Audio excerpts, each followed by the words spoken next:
ओम शांति। साकार बांगला मुरली 3रा सेप्टेम्बर 2025। आज के बाबा बोलेছেন मिष्टि बाच्चारा सत्य पांडा एसेছেন তোমাদের সত্যিকারের तीर्थयात्रा शेखाते। তোমাদের এই যাত্রাতে मुख्य हलो पवित्रता। स्मरण करो और पवित्र हो। परमपिता परमात्मा आज शिक्षक रूपे एसे এই মহাবাক্যের মনন চিন্তনের যে শিক্ষা আমাদেরকে দিচ্ছেন তা আমাদের জন্য একান্ত প্রয়োজনীয়। এই সংসারে যারা ভক্তজন আছে, যারা পুণ্য কর্ম করে, তাদের মনে একটা ভাবনা থাকে যে तीर्थे যাই। तीर्थ सम्पर्के तादेर एकटा शिहरण थाके, तीर्थ सम्पर्के तादेर एकटा आग्रह थाके, तीर्थ सम्पर्के तादेर एकटा कौतूहल थाके। किन्तु सेखाने जेते गेले चाই शरीरके निये जेते हबे, फिजिकल बडी, तार संगे चाই परिश्रम, तार संगे चाই अर्थ।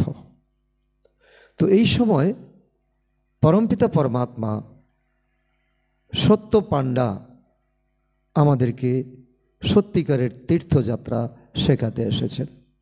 जे एखाने तुम्हार शरीर थाकबे, फिजिकल शरीर এই दुनियाते थाकबे, घरे थाकबे, तुम्हार मन एवं बुद्धि जाबे सठिक तीर्थयात्राय। और तार जन्य तुम्हें एखन अंगीकार होते हबे, अंगीकार दिते हबे जे आमी पवित्र हब, योगी हब। ताहले देह थाकबे एखाने, कोनो परिश्रम करबे ना, परिश्रम करते हबे ना, एवं मन एवं बुद्धिर द्वारा तुमी उड़े जाबे तुम्हार सेई परम धामे जेखान थेके तुमी एसेছিলে এই दुनियाते मातृगर्भे मायेर पेटे।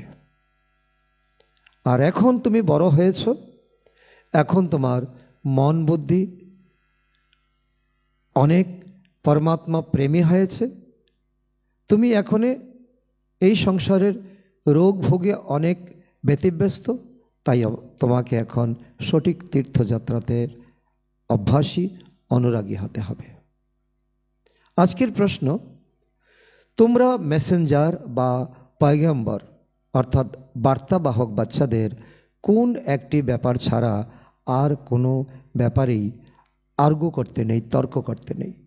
अनेक जिज्ञासु आसबे, अनेक अनेक भावे ईश्वरीय এই পড়াশোনার ব্যাপারে প্রশ্ন করবে, জানতে চাইবে।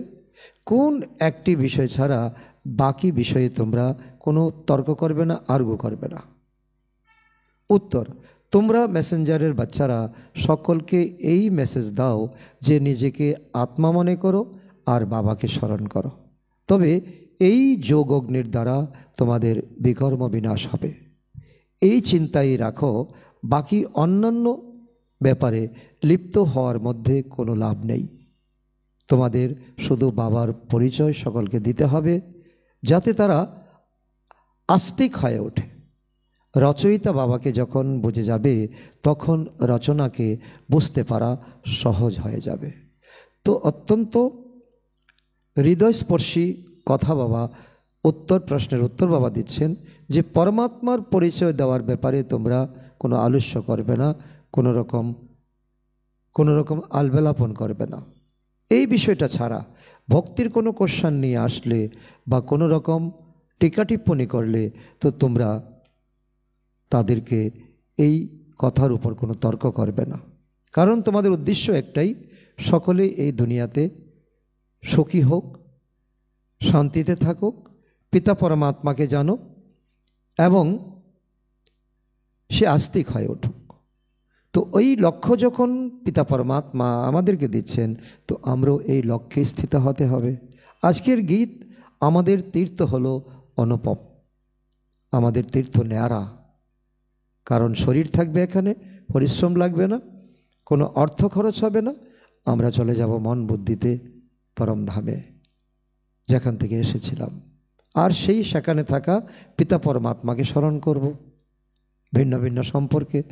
তো আমাদের জন্ম জন্মান্তরের পাপ কর্ম বিনাশ হয়ে যাবে। তো এই ছিল মহাবাক্য, প্রশ্ন উত্তর আর আজকের গীত। ওম শান্তি। মিষ্টি মিষ্টি আত্মারূপী বাচ্চারা জানে যে আমরা হলাম সত্য তীর্থবাসী, সত্যিকারের পাণ্ডা, আর আমরা অর্থাৎ তার বাচ্চারা সত্য তীর্থে চলেছি। প্রতিদিন যখন আমরা যুগযুক্ত হই তো আমাদের সত্য তীর্থযাত্রা হয়েই চলেছে। তো এটা হলো মিথ্যা দেশ বা পতিত দেশ, রাবণের দুনিয়া। এখন সত্যভূমি বা পবিত্র ভূমিতে আমরা চলছি। মানুষ তীর্থযাত্রা যেমন যায়, তো কোনো কোনো বিশেষ যাত্রা করানো হয়, তো যেখানে যে কেউ যেতে পারে। এটাও হলো তোমাদের যাত্রা, মন বুদ্ধির সহিত। এ হলো রাজযোগ মেডিটেশন, রাজযোগের যাত্রা। এখানে তখনই যাওয়া যায় যখন কিনা সত্য পাণ্ডা নিজে আসেন। তিনি আসেন প্রতি কল্পের সঙ্গমে। এতে না ঠান্ডা গরমের কোনো ব্যাপার আছে, না ধাক্কা খাওয়ার কোনো ব্যাপার আছে এতে। তো এটা তো হলো শুধু স্মরণের যাত্রা, কোনো পয়সাও খরচ নেই, শরীরের কোনো ধকলও সইতে হবে না, আর সময়ের কোনো ব্যাপার নেই। তো সেই যাত্রাতে সন্ন্যাসীরাও কিন্তু যায়। সত্যি সত্যি যাত্রা তারাই করতে পারে যারা এই সময় তোমরা পবিত্র হও, যোগী হও। তোমাদের মধ্যে সকলেই যাত্রার মধ্যে আছো। তোমরা সকলেই এখন বিনা খরচায় এখন যাত্রাতে আছো, ঈশ্বরের সঙ্গে আছো, ঈশ্বরের শ্রীমতকে মেনে চলছো। তোমরা হলে প্রকৃত ব্রাহ্মণ। সত্যি সত্যি ব্রহ্মা কুমার কুমারীরা কারা? যারা কখনোই বিকারে বশীভূত হয় না। অনেক বড় প্রশ্ন এই সমাজের প্রতি, এই সংসারের প্রতি। পুরুষার্থী তো অবশ্যই, সকলে পুরুষার্থী। এখনও কেউ কমপ্লিট হয়নি। যদি মনেও সংকল্প আসে, মুখ্য হলোই বিকারের কথা। মনে সংকল্প আসুক, কিন্তু কর্মে যেন আমরা এই প্রতীয়মান না হই। কেউ জিজ্ঞাসা করলো, সত্যিকারের ব্রাহ্মণ কতজন আছে আপনাদের কাছে? এমনও প্রশ্ন কেউ করতে পারে। তো বলো, তো সে আর জিজ্ঞাসা করার কিছু নেই। সেই কথা কি আর কারো পেট ভরবে? কারণ পরমাত্মা এসেছে এখন আমাদেরকে এখন সাত্ত্বিক বানাতে, আমাদেরকে এখন সত্য পাণ্ডা বানাতে, আমাদেরকে এখন পবিত্র বানাতে। তো কতজন এখানে ব্রাহ্মণ আছে সে জেনে আমাদের আধ্যাত্মিক যাত্রা কি হবে? তোমরা যে যাত্রী, আধ্যাত্মিক যাত্রী, যাত্রা করতে পারার মতো কত আছে? কে কতটুকু আধ্যাত্মিক যাত্রা করতে পারে, পরমধামে যেতে পারে? তো এটা জিজ্ঞাসা করার মধ্যে কোনো লাভ নেই। কারণ কার মনে কি চলছে, তো এটা পিতা পরমাত্মাও চর্চা করেন না, আর আমরাও এটা চর্চা করে কোনো লাভ নেই। যে করবে সে পাবে। ব্রাহ্মণ তো কেউ সত্যিকারেরও আছে, তো কেউ মিথ্যাও আছে। আজ সত্যকারের কেউ ব্রাহ্মণ, কাল মিথ্যা হয়ে যায়। ভিখারি গেলে সে তো আর ব্রাহ্মণ থাকলো না, তাই না? আবার তখন কি হয়? তখন তার অধঃপতন হয়, শূদ্রের চেয়েও শূদ্র হয়ে যায়। আজ প্রতিজ্ঞা করে কাল ভিখারের বসে নিচে নেমে অসুর হয়ে যায়। এখন এই কথা কতক্ষণ বসে বোঝাবে? এতে পেট তো ভরবে না, মুখও মিষ্টি হবে না। তাহলে উত্তর দিয়ে বা কী লাভ, বুঝিয়ে বা কী লাভ? যেটা আসল আমাদের বোঝানোর ব্যাপার, তো সেটাই তো বোঝাতে হবে। এখানে আমরা বাবাকে স্মরণ করি আর বাবার রচনার আদি মধ্য অন্তকে জানি। কারণ রচনা আমরা, আত্মা। আমরা সত্যযুগে কী রূপে এসেছি, কত জন্ম নিয়েছি, ত্রেতাতে কী রূপে এসেছি, কত কলা ছিল, তো এটাই তো আমাদের এখন জানার ব্যাপার। এছাড়া আর কোনো ব্যাপারে এখানে কিছু নেই। এখানে কিছু লোকানো নেই, আর এখানে কিছু মিথ্যাও নেই। তো বলো, এখানে বাবার স্মরণ শেখানো হয় আর পবিত্রতা শেখানো হয়। পবিত্রতা হলো ফাউন্ডেশন, পবিত্রতা হলো মুখ্য। যারা আজ পবিত্র হয়ে আবার অপবিত্র হয়ে যায়, তারা তো আর তাদের ব্রাহ্মণত্বই থাকে না, তারা তো ব্রাহ্মণ থাকেই না। তো সেই হিসাব কতক্ষণ ধরে বসে শোনাবো? এটা তো আর কোনো প্রশ্নের উত্তর হলো না। অনেক যাবে আসবে, নদী দিয়ে কত জল যায়, আবার পাহাড় থেকে কত জল আসে, তার হিসাব কে বসে রাখে? তো এরকম তো অনেকে নিচে নামতে নামতে মায়ার ঝড়ের দাপটে তো ছন্ন বিচ্ছিন্ন হয়ে যায়। সেজন্য এক কথায় ব্রাহ্মণের মালা তৈরি হয় না। আজ আছে তো কাল নেই। তো আমরা তো ঈশ্বরের দূত, তাই না? বা যারা ঈশ্বরের সংবাদ আমরা শোনাই, আমরা মেসেঞ্জারের বাচ্চা, আমরা মেসেজ দিই সবাইকে, ভগবান এসে গেছে। এখন এইভাবে নিজেকে আত্মা মনে করে পরমাত্মাকে স্মরণ করলে, এই রাজ্য করলে জন্ম জন্মান্তরের বিকর্ম আমাদের বিনাশ হয়ে যায়। নিজেকে আত্মা মনে করো আর পরমাত্মাকে স্মরণ করো, তবে এই যোগ অগ্নির দ্বারা তোমাদের বিকর্ম বিনাশ হবে। তো এটাই চিন্তাতে রাখো, বাকি অন্য প্রশ্ন করে কোনো লাভ নেই। তো এছাড়া প্রশ্ন তো প্রচুর মানুষে জিজ্ঞাসা করবে, কারণ মানুষের মনে রাবণ ঢুকে আছে না। তো রাবণ যেভাবে চালিত করবে সেভাবে সে প্রশ্ন করবে। একটা ব্যাপার ছাড়া তো অন্য কোনো ব্যাপারে গেলে কোনো লাভই হবে না। তো এই সংস্থার লাভের কথা নয়, যে এসেছে খবর শুনে যে আমি প্রাপ্তি চাই, সুখ চাই, শান্তি চাই, তার তো কোনো উপকার হলো না। তো এখানে তো এটাই জানার আছে না যে নাস্তিক থেকে আস্তিক, নাস্তিক আমরা ভগবানকে জানি না তাই নাস্তিক। তো নাস্তিক থেকে আস্তিক, নির্ধন থেকে ধনী কিভাবে আমরা হতে পারি? যে ধনীর থেকে উত্তরাধিকার প্রাপ্ত করব, যে আমাদের কাছে কিছুই ছিল না, এখন জ্ঞান আছে, এখন পবিত্রতা আছে, সুখ আছে, শান্তি আছে, আমাদের কাছে কিছুই ছিল না। তো আমরা নাস্তিক ছিলাম, এখন এই পিতার থেকে উত্তরাধিকার প্রাপ্ত করছি। তো এটা জিজ্ঞাসা করো, যারা জিজ্ঞাসা আসবে তাদের কাছে এটাই আমাদের অনুগ্রহ থাকবে। অনুগ্রহ করে এই কথাটাই বলতে হবে, যদি জিজ্ঞাসা করার হয় তো এই কথাটা জিজ্ঞাসা করো। বাকি তো সবই হলো পুরুষার্থী। বিকারের ব্যাপারেই তো অনেকে ফেল করে যায়। অনেক দিন পরে স্ত্রীকে দেখলো, তো সে কথা আর জিজ্ঞাসা করো, আর করবে না। কারো মদের নেশার অভ্যাস হয়ে যায় না, তীর্থে গেলে মদ অথবা তো বিড়ির অভ্যাস যাদের আছে তারা ওসব ছাড়া থাকতে পারে না। তারা কি করে? লুকিয়ে লুকিয়ে নিয়ে যায়, তো লুকিয়ে পান করে।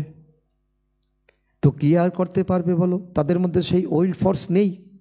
তো এই মদ্যপানকে ছাড়তে পারে, তো বিড়ি সিগারেটকে ছাড়তে পারে, গোটকা অন্যান্য নেশাকে ছাড়তে পারে, সেই উইল ফোর্স তো তার মধ্যে নেই, সে সত্য তাকে সে জানে না। তো অনেকে আছে যারা সত্যি বলে না, লুকিয়ে রাখে। তো বাবা বাচ্চাদের যুক্তি বলতে থাকেন, কিভাবে যুক্তির সাথে উত্তর দেওয়া উচিত, কারণ যুক্তি দিয়ে মুক্তি। একমাত্র বাবার পরিচয় দেওয়াই উচিত, যাতে মানুষ আস্তিক হয়ে ওঠে। প্রথমে যতক্ষণ না পর্যন্ত বাবাকে জেনেছে ততক্ষণ কোনো প্রশ্ন করাই হলো ফালতু সময়, বৃথা সময় নষ্ট করা। তো এরকম অনেকে আসে যারা কিছুই বোঝে না, শুধু শুনতে থাকে, লাভ কিছুই নয়। তো বাবাকে লেখে বাবা তো এমন প্রোগ্রাম করেছি, 1000 2000 এসেছে, তো এদের মধ্যে 2-1 জন বোঝার জন্য এখন আসছে, তাদেরও মনে অনেক প্রশ্ন। তো অমুক অমুক বড় বড় ব্যক্তিত্ব, বড় বড় মানুষ আসতে থাকে। তো আমরা বুঝতে পেরে যাই তাদের যে পরিচয় প্রাপ্ত হওয়ার ছিল সেটা প্রাপ্ত হয়নি। কোথাও একটা উদ্ঘাটন করাতে হবে, সেখানে একজন ভিআইপিকে ডাকানো হলো। তো ভিআইপি প্রথমত কি করে? তো আমাদের সংস্থার নাম বলতেই তো ভুল করে দেন। ব্রহ্মাকুমারী ঈশ্বরীয় বিশ্ববিদ্যালয়ের যারা তো স্থানে তারা ব্রহ্মকুমারী বা অনেক আসলে তারা বিষয়টাই বুঝতে পারেনি। নিমন্ত্রণ পেয়েছে, এসেছে, ভুলভাল কিছু বলে দিয়েছে। তো সম্পূর্ণ পরিচয় প্রাপ্ত হলে বুঝবে, তো এরা তো ঠিকই বলে, আমারও তো প্রয়োজন, আমার ঘরে তো অশান্তি। আমাদের অর্থাৎ তো আত্মাদের পিতা হলেন পরম পিতা পরমাত্মা, তিনি এখন শিক্ষা প্রদান করেন। তো বলেন নিজেকে আত্মা মনে করে আমাকে স্মরণ করো, এটাই হলো তোমাদের শিক্ষা। এই অন্তিম জন্মে পবিত্র হয়ে ওঠো, এটাও শিক্ষা। যে পবিত্র থাকে না সে ব্রাহ্মণ নয়, সে শূদ্র হয়ে গেল, যেখান থেকে এসেছে আবার সেখানে চলে গেল, হয়তো বা তার থেকে আরও নিচে। তো এটা হলো লড়াইয়ের ময়দান। তো বৃক্ষ বৃদ্ধি পেতে থাকে, ঝড়ের ঝাপটাও লাগবে, যত তুমি উচ্চে উঠবে তত তোমার কাছে তুফান আসবে, অনেক পাতাও ঝরে যায়। তো কে বসে গুনবে যে সত্যিকারের ব্রাহ্মণ কে আছে? সত্য সেই যে কখনো শূদ্র হয় না, এটাই হলো মূল কথা। সামান্যতম দৃষ্টি যায় না অপরের প্রতি, চোখ আমাদের কখনো যাতে ক্রিমিনাল না হয়। অন্তিমকালে কর্মাতীত অবস্থা কিন্তু তোমাদের প্রাপ্ত হবে। তো লক্ষ্য তো তোমাদের অনেক উঁচু, কর্মাতীত হবে। তো মনেও যেন না আসে তো সেই অবস্থা অন্তিমকালে হবে। মনেও যাতে কোনো পাপ চিন্তা, কুচিন্তা, ব্যর্থ চিন্তা না আসে, কারণ এটা হবে তোমাদের অন্তিম সময়। যেটা অন্তিম সময় হওয়ার, এখন কি সেটা হবে? তো এই সময় তো একজনেরও এরকম অবস্থা নেই, তো তার তো ভুলভাল হবেই, সংকল্প বিকল্প হবেই। তো এই সময় হলো সবাই পুরুষার্থী, নিচে উপর হতে থাকে। চোখের ব্যাপারে হলো মুখ্য। আমরা হলাম আত্মা, এই শরীরের দ্বারা পার্ট প্লে করি। এই অভ্যাস দৃঢ় হওয়া উচিত। রাবণ রাজ্য যতক্ষণ আছে ততক্ষণ কি চলবে? যুদ্ধ চলবে। যে যত সক্ষম হবে তো মায়াও তার কাছে তত পরীক্ষা নিয়ে আসবে। শেষে কর্মাতীত অবস্থা হবে। তোমাদের ক্রমশ ফিলিং আসবে, বুঝতে পারবে যে বাবা তো সঠিক বলছেন, আমাদের কর্মেন্দ্রিয় আমাদেরকে ধোঁকা দিচ্ছে। এখন তো বৃক্ষ অনেক ছোট, তো ঝড়ের দাপট থাকবে, পাতা ঝরে পড়তে থাকবে। যারা কাঁচা তারা তাড়াতাড়ি ঝরে পড়বে। প্রত্যেকে নিজেকে জিজ্ঞাসা করো, নিরীক্ষণ করো যে আমার অবস্থা কত দূর, আমি কতটা উচ্চে উঠতে পেরেছি। এছাড়া যেসব প্রশ্ন জিজ্ঞাসা করে তো ওসব ব্যাপারে তো বেশি যাবেই না। বলো, আমরা বাবার শ্রীমত অনুযায়ী চলছি, ভগবান আমাদেরকে নির্দিষ্ট শ্রীমত দিয়েছেন। তো সেই অসীম জগতের পিতা এসে অসীম জগতের সুখ প্রদান করেন, অথবা নতুন দুনিয়া স্থাপন করেন, সেখানে কেবল সুখী বিদ্যমান। মানুষ তো যেখানে মানুষ বসবাস করে সেটাকেই দুনিয়া বলা হয়। আর এখনও তো দুনিয়া, সত্যযুগও হবে দুনিয়া। তো এখন হলো বিকারী দুনিয়া।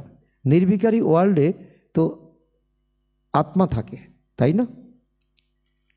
পরমধামে শুধু আত্মা থাকে, এই পৃথিবীতে জীবাত্মা। সত্যযুগে পবিত্র, আর এখনে আমরা একেবারে অধঃপতনে গেছি। প্রথমেই তো বোঝাতে হবে। কি বোঝাতে হবে? তো অসীম জগতের পিতা অসীম জগতের উত্তরাধিকার প্রদান করেন। তো যাদের এখন আগ্রহ আছে তো এই ভাগ্য তোমরা এখন উজ্জ্বল করতে পারো, নিতে পারো। ভারত পবিত্র ছিল, এখন কি হয়েছে? পতিত হয়ে গেছে। কলিযুগের পরে আবার সত্যযুগ আসতে থাকবে। এই 5000-এর ড্রামাতে এই নিয়ম চলে আসছে। দ্বিতীয় কেউ বুঝতে পারে না, বিকেরা ব্যতীত। তো এটা হলো নতুন রচনা, বাবা পড়াচ্ছেন। এই বুদ্ধিতে থাকা উচিত। আমরা সকলে ঈশ্বরীয় স্টুডেন্ট, কোনো ডিফিকাল্ট ব্যাপার তো নয়। কিন্তু মায়া কী করে? ভুলিয়ে দেয়, বিকর্ম করিয়ে দেয়। আধা কল্প ধরে বিকর্ম করার অভ্যাস হয়ে গেছে না, এই সব আসরিক অভ্যাস ছেড়ে দিতে হবে। বাবা নিজে বলেন, সবাই হলো পুরুষার্থী। কর্মাতীত অবস্থা পাওয়ার জন্য অনেক সময় লাগে, অনেক অধ্যবসায়, অনেক পুরুষার্থ। ব্রাহ্মণের ধর্ম কি? ব্রাহ্মণ কখনো বিকারের বশীভূত হয় না। যুদ্ধের ময়দানে চলতে চলতে পরাজিত হয়ে যায়। অনেক সুব্রাহ্মণ কুব্রাহ্মণ হয়ে যায়। এই প্রশ্নতে কোনো লাভ নেই। বাবা একটি প্রশ্ন কি বারবার বাবা আমাদেরকে তো শক্তিশালী করাচ্ছেন, যাতে আমরাও কোথাও গিয়ে যুক্তি দিয়ে যাতে মুক্তি পেতে পারি। প্রথমে নিজের প্রকৃত বাবাকে স্মরণ করো। আমাদের সেই বাবা পূর্বকল্পের ন্যায় আদেশ দিয়েছেন যে নিজেকে আত্মা মনে করে আমাকে স্মরণ করো। তো এটা হলো সেই লড়াই। আসলে বাস্তবে কোনো স্থূল লড়াই নয়, যেটা দেখিয়েছে যে কুরুক্ষেত্রের যুদ্ধ। তো বাবা হলেন এক। কৃষ্ণকে বাবা বলা হবে না, কৃষ্ণ তো সত্যযুগের প্রিন্স, কৃষ্ণের নাম রেখে দিয়েছে। তো তো ভুল থেকে রাইট, সত্য, ভুল থেকে সত্য করতে সমক্ষ বাবা। সমক্ষ হলেন এক বাবা, তাই তো ওনাকে ট্রুথ বলা হয়, গড ইজ ট্রুথ। এই সময় তোমরা বাচ্চারাই সমগ্র সৃষ্টির রহস্যকে জানতে পারো। শতযুগ হলো ডিটি ডিনাইস্টি, দৈবী দুনিয়ার রাজত্ব। রাবণ রাজ্য হলো আসরিক দুনিয়ার রাজত্ব। সঙ্গম যুগ তো ক্লিয়ার করে দেখাতে হবে, বোঝাতে হবে। এটা হলো পুরুষোত্তম সঙ্গম যুগ। ওইদিকে ডান দিকে দেবতা আর বাঁদিকে অসুর। এছাড়া তাদের লড়াই কিন্তু হয়নি, বাস্তবে দেখানো হয়েছে। অনেক গল্প বলা হয়েছে। দেবতাদের একবার দেবতারা জয়প্রাপ্ত করেছেন, একবার অসুর জয়প্রাপ্ত করেছেন। লড়াই হলো তোমাদের ব্রাহ্মণদের বিকারের সাথে। একে লড়াই বলবে না, এটা হলো নিজের মনোযুদ্ধ। সবচেয়ে বড় হলো কাম বিকার, এটা হলো মহাশত্রু। এর উপর বিজয় প্রাপ্ত করতে পারলেই তোমরা কি হবে? জগজ্জিত হবে। এই বিষয়ের উপরেই কি করে অবলারা মার খায়, অনেক প্রকারের বিঘ্ন পড়ে। মূল কথা হলো পবিত্রতার পুরুষার্থ করতে করতে তো তো ঝড়ের দাপট আসতে আসতে তোমাদের বিজয় প্রাপ্ত হবে, সহ্য করতে হবে, ধৈর্য গুণ থাকতে হবে। মায়া দেখবে একদিন ক্লান্ত হয়ে যাবে, তোমরা জয়ী হয়েছ। যারা কুস্তির পালোয়ান হয় তারা দ্রুত সম্মুখীন হতে থাকে অপোজিট পার্টনারের সঙ্গে। তাদের ধান্দাই হলো ভালোভাবে লড়াই করে বিজয়ী প্রাপ্ত করা। পালোয়ানদের খুব নাম হয়, খুব পুরস্কার পায়। তো তোমাদের তো এটা হলো গুপ্ত ব্যাপার, কার রেজাল্ট ফার্স্ট হবে তো এটা কেউ জানে না। তোমরা জানো যে আমরা এই আত্মারা পবিত্র ছিলাম, এখন অপবিত্র হয়ে গেছি, তো আবারও আমাদের পবিত্র হতে হবে। এই মেসেজ সকলকে দিতে হবে। আর যে কেউ প্রশ্ন করলে তো তোমাদের সে ব্যাপারে যেতেই নেই, কারণ এটা হলো উল্টা প্রশ্ন, রাবণের দেওয়া, রাবণের শিখিয়ে দিয়েছে, তাই প্রশ্ন করছে। তোমাদের হলোই আত্মিক ব্যবসা, সকলকে আত্মিক জ্ঞানে বলিয়ান করতে হবে। আমাদের অর্থাৎ আত্মাদের মধ্যে বাবা জ্ঞান ভরেছিলেন, প্রালব্ধ পরে পেয়েছে সত্যযুগে, সঙ্গম যুগে জ্ঞান ভরেছেন। তো জ্ঞান সত্যযুগে গিয়ে শেষ হয়ে গেছে। তো এখন সত্য ত্রেতা দ্রাপর কলির শেষে এখন সঙ্গম যুগে বাবা আবার এসে জ্ঞান ভরে দিচ্ছেন। তাছাড়া নেশাতে থাকতে হবে। বলো বাবার মেসেজ দিচ্ছি যে বাবাকে স্মরণ করো, তবে তোমাদের কল্যাণ হবে। তোমাদের কারবারই হলো আত্মিক রুহানি। তো এই স্থূল দুনিয়ার স্থূল জগতের তো কাজ তো সকলেই করে, কেউ রাস্তা বানিয়ে দেয়, কেউ তো পানীয় জলের ব্যবস্থা করে, কেউ বস্ত্র বিতরণ করে, কেউ খাদ্য বিতরণ করে। তো আত্মাকে কে সাফাই করবে? একমাত্র আত্মার পিতা, আর এই পিতার বাচ্চারা ছাড়া আর কি করবে? সর্বপ্রথম কথা হলো বাবাকে জানো। একমাত্র বাবা হলেন জ্ঞানের সাগর। তিনি কি আর কোনো বই পুস্তক পড়ে শোনান? না। তো বাইরের দুনিয়ার যারা ডক্টর অফ ফিলোসফি তো ইত্যাদি হন, তারা কিন্তু বই পড়েন, ডিগ্রি নেন। ভগবান তো হলেন নলেজফুল। তো ওনার সৃষ্টির আদি মধ্য অন্তের নলেজ আছে। আমরা কে কী করেছি এই দুনিয়াতে উনি ওপর থেকে বসে দেখেছেন, এবং তিনি সাক্ষী দ্রষ্টা হয়ে রয়েছেন। তিনি কিছু পড়েছেন কি? না, পড়েননি। তিনি তো সব বেদ শাস্ত্র গীতা সব কিছুর তিনি সাগর, তিনি সব কিছুই জানেন। বাবা বলেন আমার পার্ট হলো তোমাদের নলেজ বোঝানো। জ্ঞান আর ভক্তির কন্ট্রাস্ট আর কেউ বোঝাতে পারবে না, একমাত্র পিতা পরমাত্মা ছাড়া। তো এটা হলো জ্ঞানের অধ্যয়ন। ভক্তিকে জ্ঞান বলা যাবে না। অনেকে তো দুটোকে এক করে দেয়, ভক্তি আর জ্ঞান একই কথা। তো এক কথা নয়। সকলের সদ্গতি দাতা হলেন একমাত্র পরমাত্মা। ওয়ার্ল্ডের হিস্ট্রি জিওগ্রাফি অবশ্যই রিপিট হবে। তো পুরানো দুনিয়ার পরে আবার নতুন দুনিয়া অবশ্যই আসছে। শ্রীকৃষ্ণ খুব শীঘ্রই আসছেন। বাচ্চারা তোমরা জানো বাবা আমাদের পুনরায় অধ্যয়ন করান। তো বাবা বলেন আমাকে স্মরণ করো, সমস্ত জোর এরই উপর রাখো, বাবাকে স্মরণ করতে হবে। তো আজকে এতটুকু চিনেছ, কালকে টার্গেট রাখো আর একটু বেশি, যাতে আমাদের বাবাকে চেনা হয়ে যায়।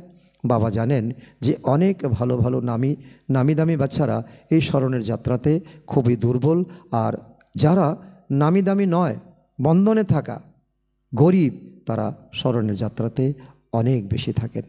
প্রত্যেকে নিজের মনকে জিজ্ঞাসা করো, আমি বাবাকে কতটা সময় স্মরণ করি, যে আমার একান্ত প্রয়োজন। বাবা বলেন বাচ্চারা তোমরা যতটা সম্ভব আমাকে স্মরণ করো, ভিতরে ভিতরে খুব উৎফুল্ল থাকো। ভগবান পরাণ, তাই কত খুশি হওয়া উচিত। বাবা বলেন তোমরা পবিত্র আত্মা ছিলে, আবার শরীর ধারণ করে তো ভূমিকা পালন করতে করতে পতিত হয়ে গেছো। এখন আবার পবিত্র হতে হবে, আবার সেই দৈবী ভূমিকা পালন করতে হবে, আবারও সত্যযুগে যাবে, আবার সিংহাসনে বসবে, আবারও এই দেবতার তো সংসারে আসবে। তোমরা হলে দৈবী ধর্মের, তোমাদের 84 জন্মের চক্রে আবর্তিত হয়েছ। সব সূর্যবংশীরা কি আর 84 জন্ম নেয় না, পরে আসতে থাকে। নইলে তো হঠাৎ করে সকলে এসে যাবে, তো স্বর্গে ভিড় ভাড় লেগে যাবে, ধাক্কাধাক্কি লেগে যাবে। তো সব সূর্যবংশীরা তো আসতে পারে না। সকালে উঠে বুদ্ধির দ্বারা কোনো কাজ করলে বুঝতে পারবে।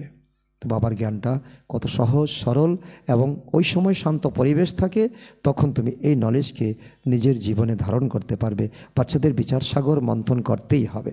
শিব বাবা তো বলেন না, তো শিব বাবা তো আমাদেরকে রোজ বলেন, তিনি তো ড্রামা অনুসারে যা কিছু শোনান সেটাই মনে করো যে পূর্বকল্পের ন্যায় বুঝিয়েছেন। তো ওটাই আমি বুঝিয়েছিলাম, এখনও বুঝাচ্ছি। মন্থন তোমাদের করতে হবে, তোমাদের বোঝাতে হবে, জ্ঞান দিতে হবে, সকলের সঙ্গে তো বিনিময় করতে হবে। এই ব্রহ্মও কিন্তু মন্থন করেন, জ্ঞান মন্থন করেন, বিচার মন্থন করেন। তো বিকেদের মন্থন করতে হবে, তো নতুবা মাখন উঠবে কী করে? শিব বাবার নয়, শিব বাবার এটা পার্ট নয়। শিব বাবা জ্ঞান শোনানোর মালিক, শুনিয়ে যাচ্ছেন। মন্থন করার জন্য আমাদের দায়িত্ব। মূল কথা হলো কারোর সাথে বেশি কথা বলতে নেই।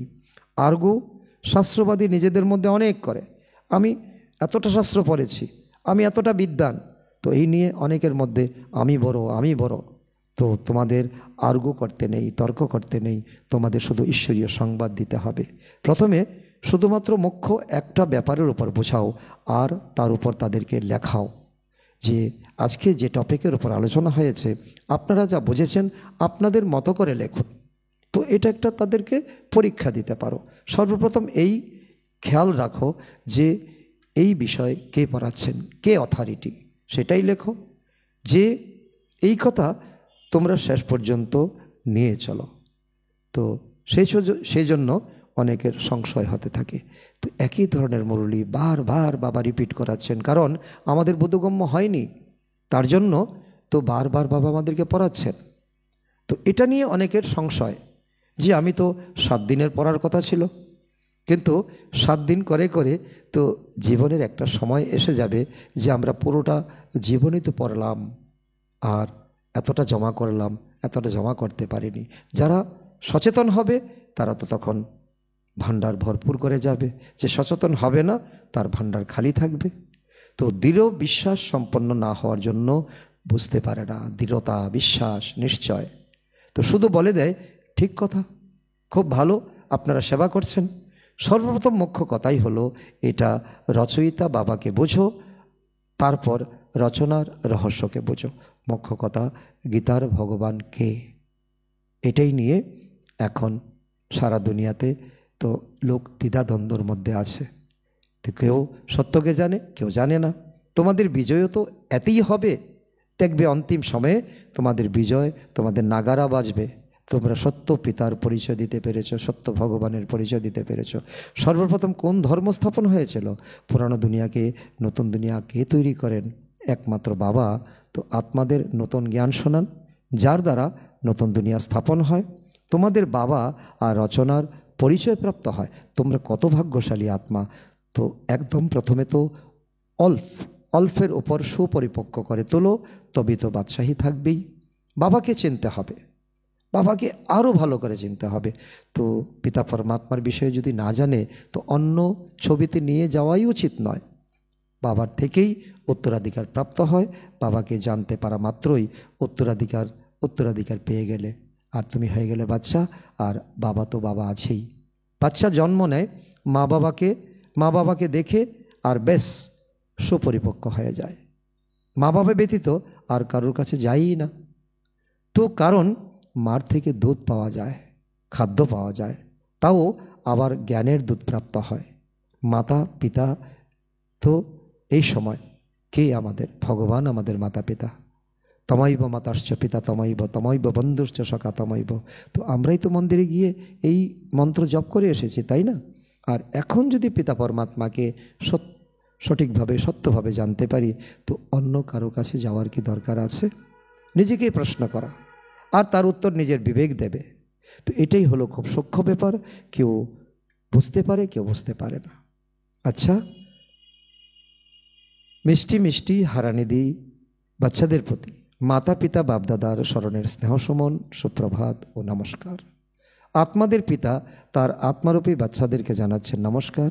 আমরা আত্মারূপী সন্তানরা আমাদের মাতা পিতা বাপদাদাকে জানাই স্মরণের স্নেহসমন, সুপ্রভাত ও নমস্কার। ধারণার জন্য মুখ্য সার: 1 নম্বর, সত্যিকারের ব্রাহ্মণ হতে হবে, কখনো শূদ্র বা পতিত হওয়ার খেয়াল মনেও যেন না আসে, সামান্যতম দৃষ্টি যেন না যায় কারোর প্রতি। এরকম অবস্থা তৈরি করতে হবে। নাম্বার 2, বাবা যা পড়াচ্ছেন সেই বোধ বুদ্ধিতে রাখতে হবে। বিকর্ম করার যে আসরিক অভ্যাস হয়ে গেছে, তো সেটা ত্যাগ করতে হবে। পুরুষার্থ করতে করতে সম্পূর্ণ পবিত্রতার উচ্চ লক্ষ্যকে প্রাপ্ত করতে হবে। এটাই হলো এই সময় আমাদের তীর্থযাত্রা। বরদান: কারণের নিবারণ করে চিন্তা আর ভয় থেকে মুক্ত থাকা মাস্টার সর্বশক্তিমান ভব। বর্তমান সময়ে অল্পকালের সুখের সাথে চিন্তা আর ভয় এই দুটো তো আছেই। যেখানে চিন্তা থাকে সেখানে সুখ থাকতে পারে কি পারে না, যেখানে ভয় থাকে সেখানে শান্তি থাকতে পারে কি পারে না। তো সুখের সাথে এই দুঃখ অশান্তির কারণ তো আছেই। কিন্তু তোমরা সর্বশক্তির খাজানা দিয়ে মাস্টার সর্বশক্তিমান বাচ্চারা হলে দুঃখের কারণের নিবারণকারী। তোমরা দায়িত্ব নিয়েছ, সকলের জীবন থেকে দুঃখ আমরা দূর করবই। প্রত্যেক সমস্যার সমাধানকারী সমাধানস্বরূপ। এই জন্য চিন্তা আর ভয় থেকে মুক্ত থাকো। সকল চিন্তা পরমাত্মাকে দিয়ে দাও। কোনো সমস্যা তোমাদের সামনে খেলা করতে আসে নাকি ভয় দেখাতে? স্লোগান: নিজের বৃত্তিকে শ্রেষ্ঠ বানাও, তাহলে তোমাদের প্রবৃত্তি শত শ্রেষ্ঠ হয়ে যাবে। অব্যক্ত ইশারা: এখন লগনের অগ্নিকে প্রজ্বলিত করে যোগের জ্বালারূপ বানাও। সময় অনুসারে এখন সকল ব্রাহ্মণ আত্মাদের নিকটে নিয়ে এসো জ্বালাস্বরূপের বায়ুমণ্ডল বানানোর সেবা করো। তার জন্য চাও তো ভাট্টি করো বা সংগঠিত হয়ে নিজেদের মধ্যে রুরিহান করো, কিন্তু জ্বালাস্বরূপের অনুভব করো আর করাও। এই সেবাতে ব্যস্ত হয়ে যাও, তাহলে ছোট ছোট কথা সহজেই পরিবর্তন হয়ে যাবে। আজকের সমান আমি মাস্টার সর্বশক্তিমান আত্মা। আচ্ছা, ওম শান্তি।